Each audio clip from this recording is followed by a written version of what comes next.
Туылган күн тосса болобу дешет да. Туылган күн тоскондорго бир канча суроолорум бар.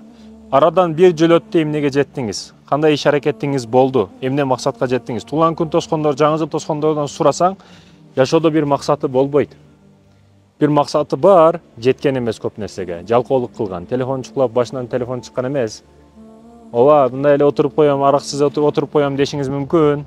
Бирок бардык нерсе ошондон башталат да. Аалымдар 100 жыл кийинки нерсени ойлоп башынан тыюу салат. Се ушул этап менен чыгып барса, кийин 100 жылдан кийин мындай болуп кетет деген түшүнүктү алып карашат аалымдар.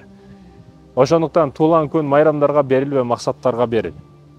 Азыр арам иштерге бериле турган үчүн эмес, максаттарга маани берип, аларга жетүү учуру азыр.